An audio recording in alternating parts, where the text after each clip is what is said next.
Olá pessoal, aqui é Marcos Camugal e nós vamos para a primeira videoaula da disciplina prática.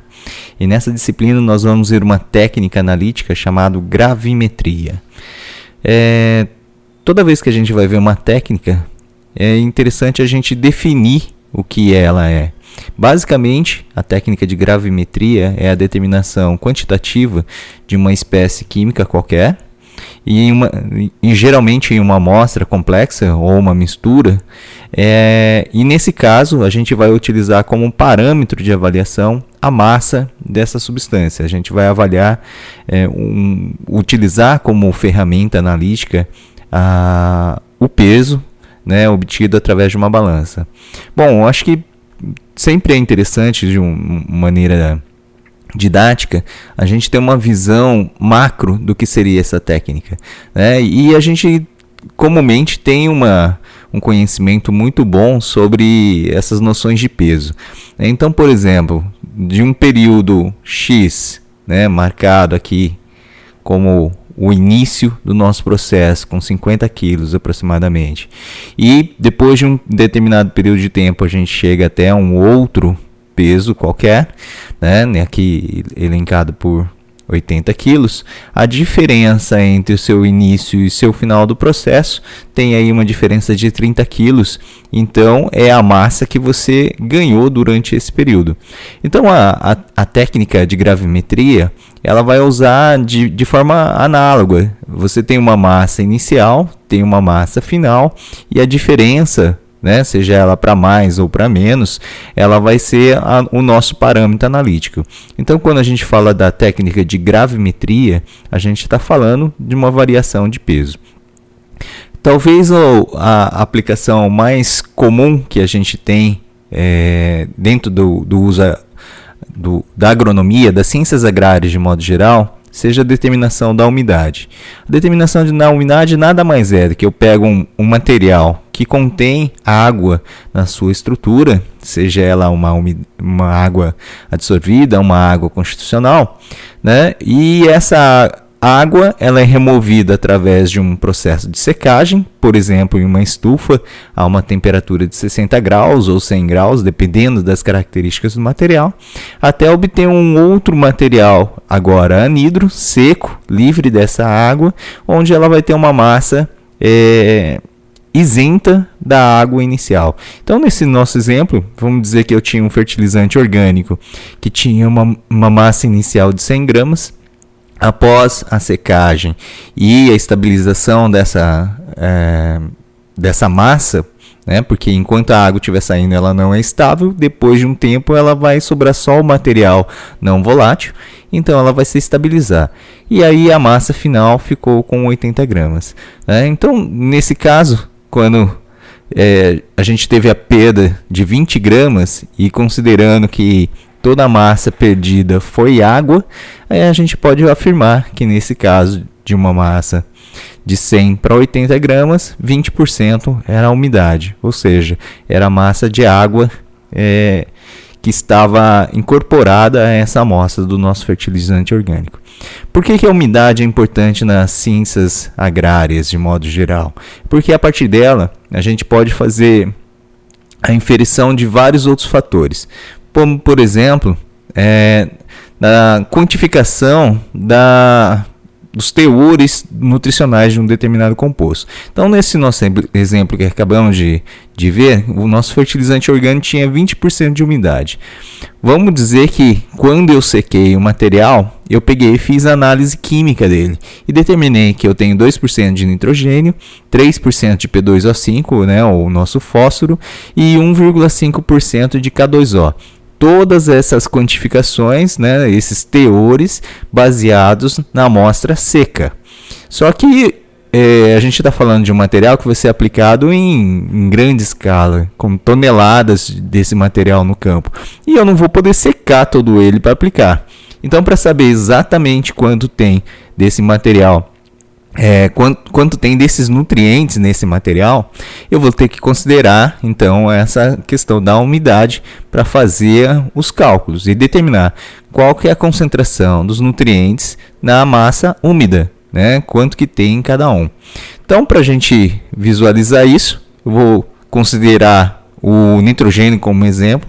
Então, a gente tem 2% de nitrogênio na base seca, a nossa umidade é de 20%.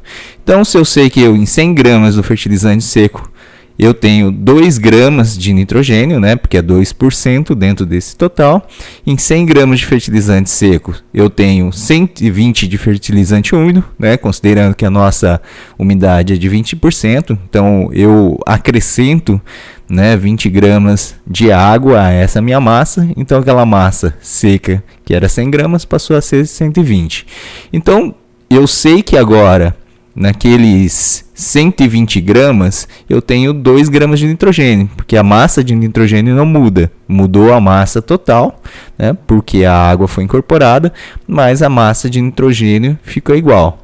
Então, fazendo uma regrinha de 3, se eu tenho em 120 gramas, eu tenho 2 gramas.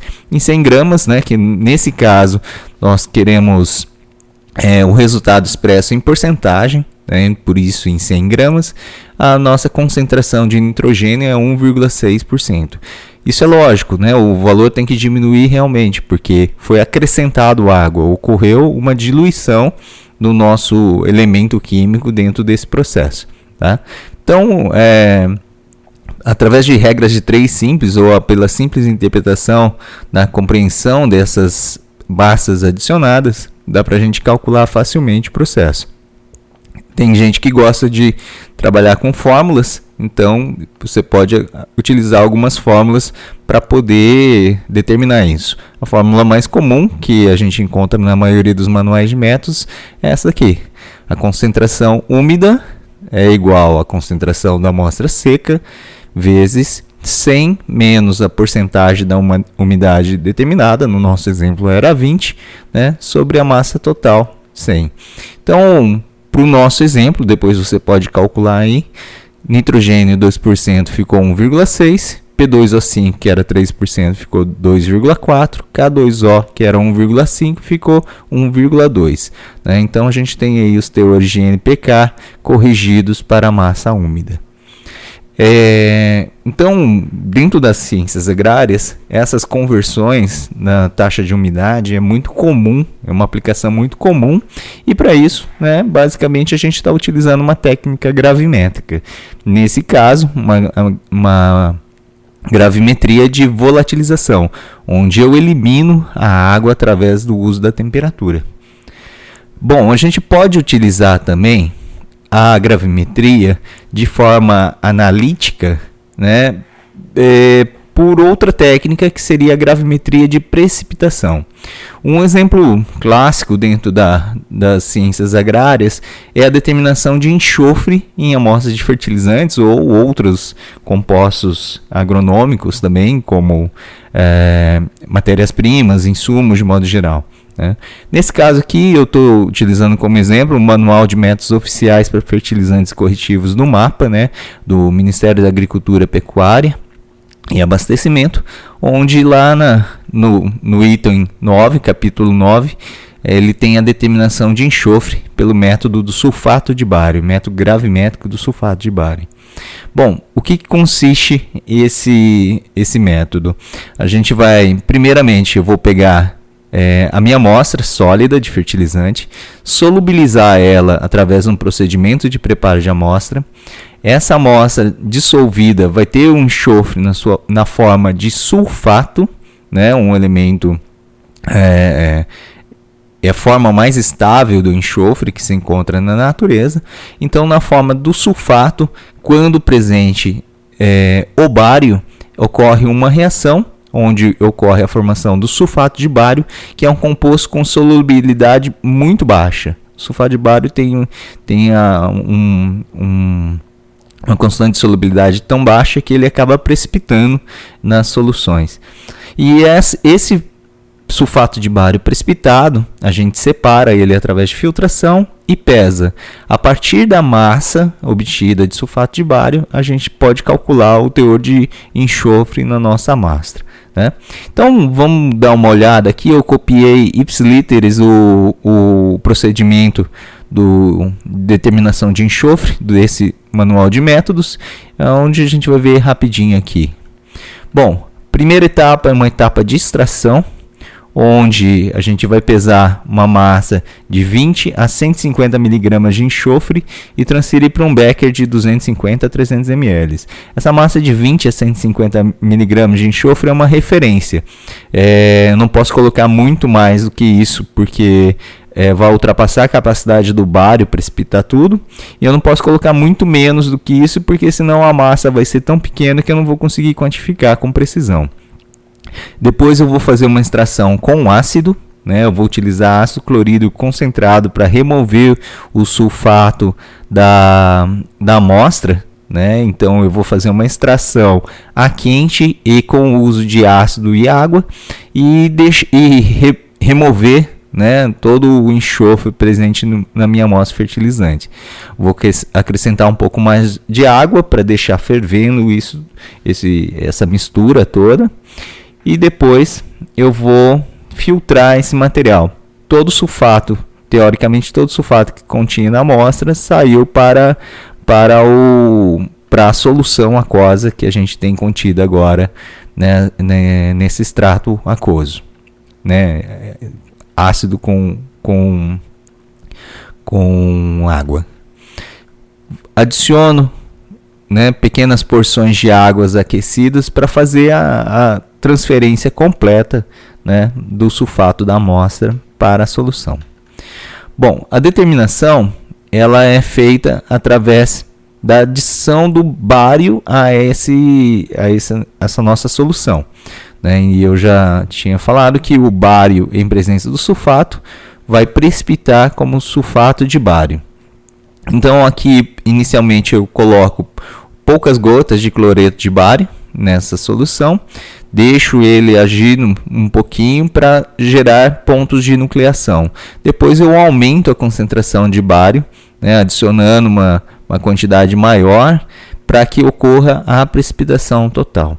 Faço um procedimento de lavagem, né, desse material, cada vez mais adicionando água para garantir que todo o material seja lavado e sobre realmente no papel de filtro somente o sulfato de bário, que é um elemento de interesse para o nosso ensaio, né? Aqui descreve alguns testes que a gente pode fazer para poder garantir que a amostra está bem lavada.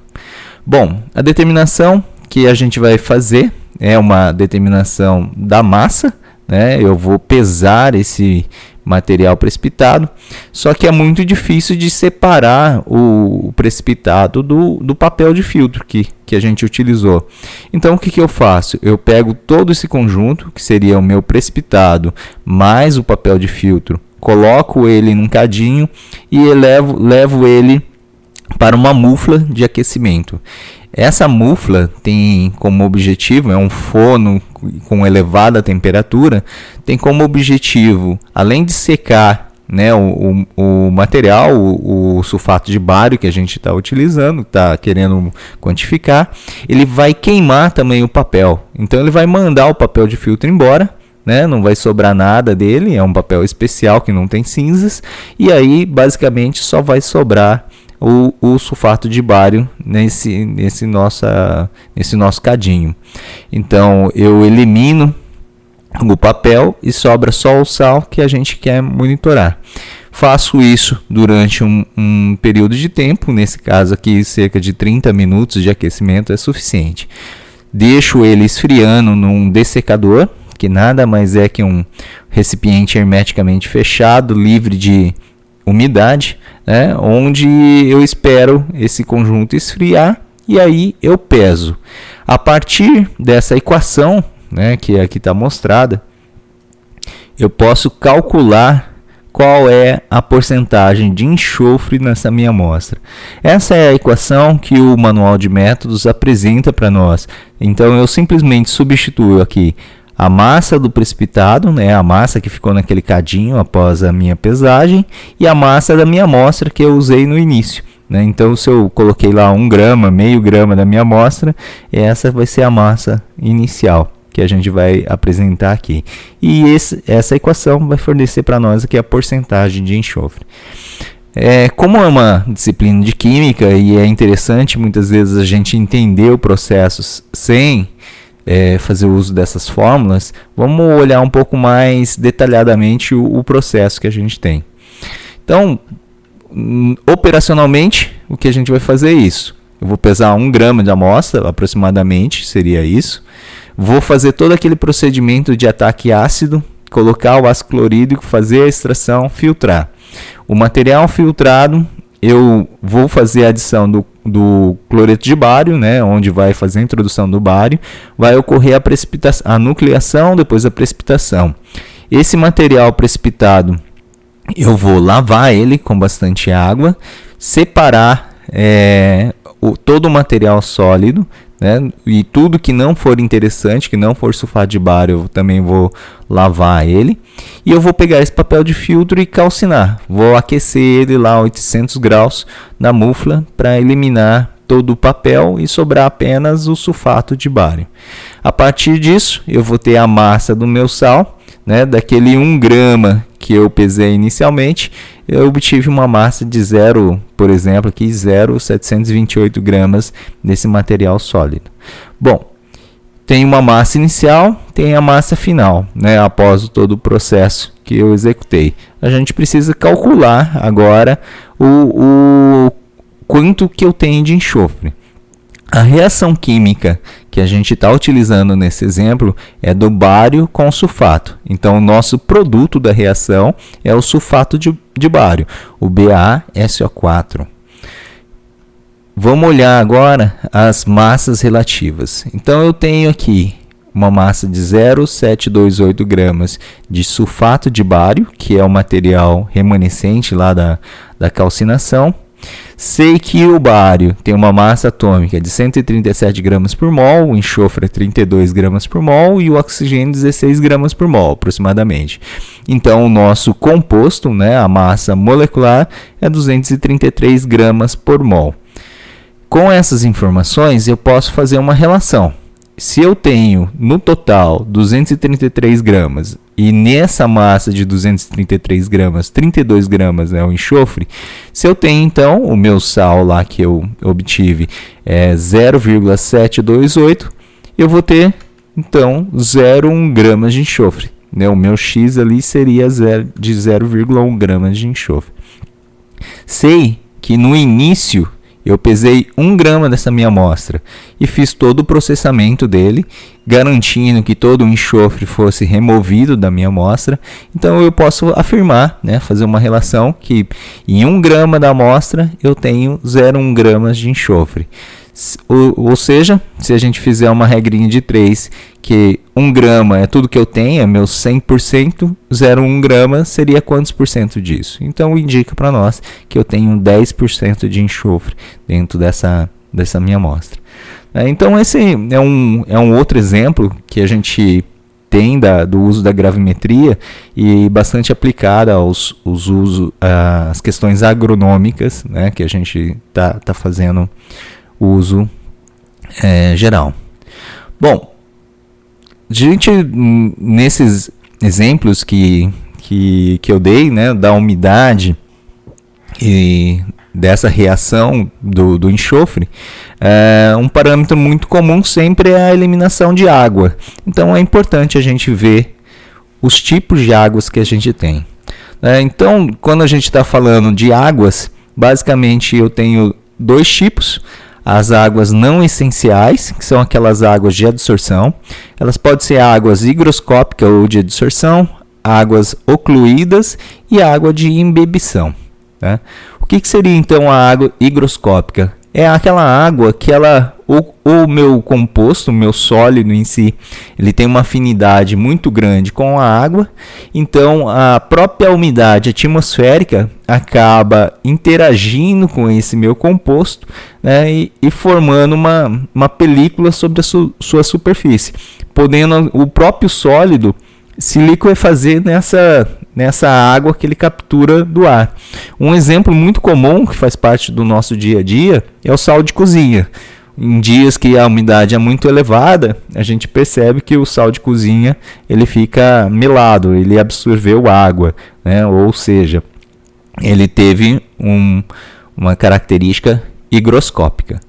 A água ocluída também é fácil de entender. Vou imaginar que eu tenho uma rocha, um material sólido, no qual a água ficou aprisionada em cavidades dentro dessa formação desse cristal. Ela não é uma água que interage com o nosso sólido, ele simplesmente está preso ali dentro, né? É uma água, o próprio nome já diz, ocluída. Por consequência, isso daqui é uma água de difícil retirada, porque ela tem que quebrar o nosso cristal para ela poder ser liberada. Já a água de imbibição é a água capilar. Imagino que eu tenho partículas sólidas e essas partículas sólidas estão muito próximas.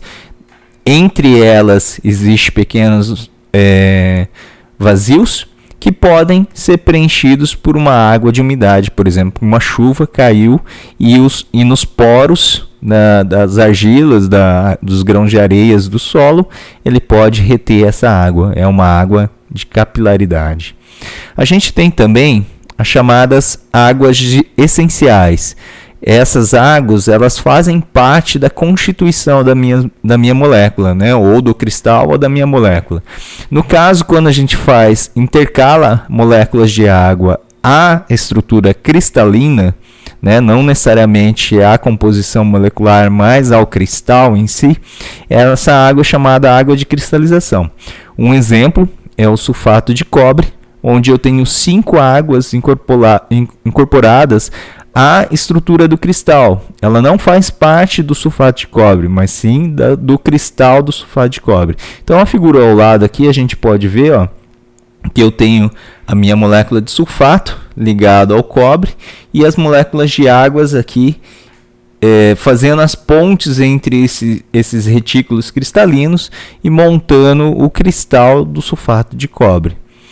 Já na água de constituição, essa água ela está incorporada à molécula que a gente tem. Então, nesse caso aqui, só para exemplificar o hidróxido de cálcio, onde eu tenho aqui 2 hidroxilas ligadas a um átomo de cálcio.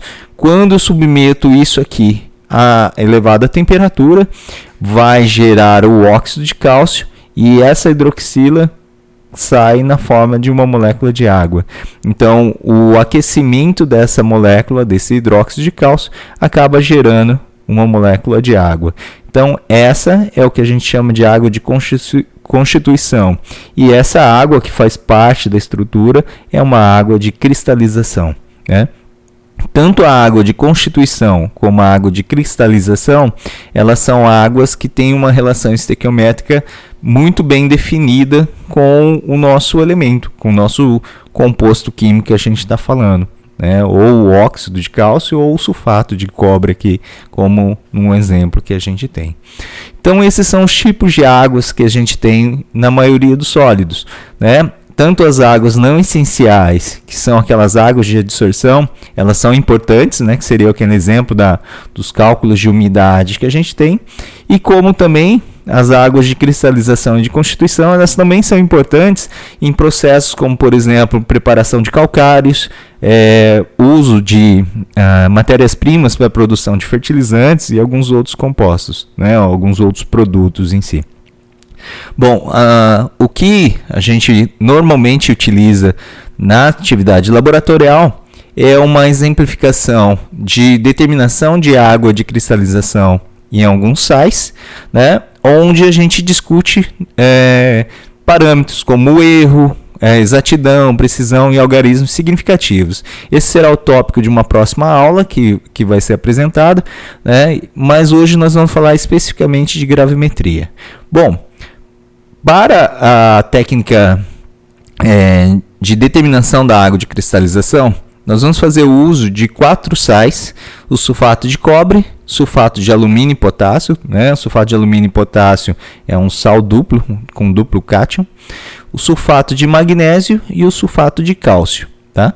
Esses 4 sais têm aqui a interrogação representa um número de mols de água específico, né? Então poderia ser 2, 3, 4, 5 mols de água. Para cada mol do sulfato de cobre, eu teria lá X mols de água. E essa relação molar aqui, que é o que a gente quer descobrir, e que é a relação da água de cristalização. Bom, na prática, para a gente realizar isso, a gente vai ter que seguir 5 etapas primordialmente. Seria, a primeira delas, realizar um procedimento preparatório, realizar a execução propriamente dita, fazer os cálculos, avaliar os resultados e aí concluir respondendo a nossa questão primordial. Vamos falar a primeira etapa, que é o procedimento preparatório.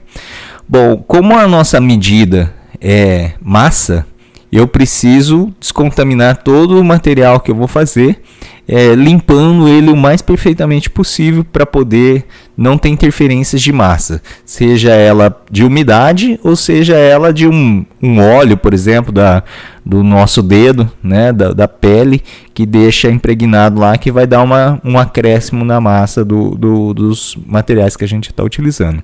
Então, o equipamento que a gente vai utilizar basicamente é um copinho resistente com a alta temperatura, que a gente chama de cadinho. Vou usar um forno especial chamado Mufla, que consegue levar a temperatura até uns 1500 graus. E eu vou usar também um dessecador, que nada mais é que um recipiente hermeticamente fechado que permite o material esfriar sem que ele reabsorva umidade. Então a porcelana ela é um pouco porosa, a gente tem que evitar que ela absorva a umidade da atmosfera, né, para a massa ficar constante. Então o que a gente faz inicialmente? O procedimento preparatório nada mais é do que limpar esse cadinho. E a forma mais simples que a gente tem para limpar o cadinho, né, é lavar ele com água e sabão e depois colocar na mufla e aquecer a 500 graus por pelo menos 30 minutos. Né? Nessa temperatura de 500 graus, todos os óleos, gorduras, elas são decompostas e elas são liberadas. A água de umidade também vai ser removida. Então, o nosso cadinho ele vai ter uma massa constante e bem limpinho para a gente poder utilizar para a nossa análise. Então, no início de uma atividade da técnica de gravimetria, a gente sempre pega um conjunto de cadinhos, prepara ele numa quantidade grande e deixa esfriando dentro do dessecador. Né? Então, no dessecador, ele já vai ficar pronto para a gente utilizar. Então, aqui são algumas fotos desses materiais que eu estava falando, né? O cadinho, a mufla e o dessecador. Né? Com os cadinhos frios, prontos para a gente operar, eu vou para a execução. O que a gente faz então? Eu vou pesar uma massa desse meu material, só que o cadinho tem peso também. Então a primeira coisa que eu tenho que fazer é tirar a tara desse cadinho, ou medir a massa do meu cadinho. Então vou pesar o meu copinho, o cadinho, e anotar esse número. Normalmente a balança ela tem um botão que a gente chama de tara, onde eu coloco o meu cadinho, aperto esse botão e a massa é zerada, né? Então eu ajusto a partir desse pressionamento desse botão uma nova massa. E aí eu peso a quantidade que eu quero do meu sal. Nesse caso, na nossa prática, a gente pesaria 0,5 gramas de um sal hidratado, seja qualquer um dos 4, sulfato de cobre, sulfato de alumínio e potássio, magnésio e o bário, diretamente no cadinho. Anoto a massa que eu pesei, né? Se você pesar exatamente 0,500 gramas, é essa massa, mas normalmente no laboratório você vai pesar uma massa aproximada. Anote exatamente qual foi a massa pesada e aí a gente vai fazer o procedimento de eliminação da água de cristalização. Como que a gente vai fazer? Nós vamos aquecer esse conjunto, né? Cadinho mais sal, lá na mufla a 500 graus por pelo menos 30 minutos. Retiro esse cadinho da mufla coloco ele dentro de um dessecador e espero ele esfriar. O processo de resfriamento é muito importante, porque a gente sabe que se qualquer material quente adicionado sobre uma balança, ele vai criar um efeito convectivo e essa massa vai ficar oscilando na balança analítica. Então você não vai conseguir pesar ela corretamente. Então é importantíssimo esperar, né, que o cadinho esfrie. Então esse procedimento de resfriamento ele demora aí pelo menos mais meia hora, 1 hora, para que ele seja, você consiga pesar adequadamente, né? Passado esse tempo, frio, você pesa o cadinho novamente e aí você vai ter a massa do cadinho mais o resíduo sem a água, né? A água foi eliminada durante o processo de aquecimento. Então a diferença da sua massa inicial e a massa residual vai te dar o valor de água que foi removido desse processo. A partir então dessas massas, a massa inicial e a massa final, você tem como calcular o teor da água de cristalização no sal, né? No nosso caso eu vou expressar os valores em gramas por quilo, e também tem como calcular o número de mols de água de cristalização por mol do sal, né? O que eu gostaria que vocês fizessem, né, como atividade de casa e apresentassem os cálculos depois numa lista de exercícios que está lá no Stoa, é fazer exatamente esses cálculos de determinação da água de cristalização e do número de mols do sal. Para tanto, eu vou apresentar um exemplo aqui de como que vocês têm que calcular fazer esses cálculos da gravimetria. Vamos imaginar que você vai operar no laboratório. Então a primeira coisa que você vai fazer é colocar o cadinho na mufla a 500 graus, preparar ele e deixar ele prontinho. Esse cadinho já frio, você vai pesar ele e ver qual é o peso inicial. Vamos supor que, né, nesse nosso exemplo, que esse cadinho pese 10 gramas. Você vai adicionar uma massa da amostra, 0,5 gramas da sua amostra. Então a sua massa total vai ser a massa do cadinho mais o meio grama da amostra que você adicionou. Quando você aquecer esse conjunto todos a 500 graus por 30 minutos e depois vai resfriar, a massa final nada mais é do que vai ser uma relação de massa do cadinho mais as cinzas, né?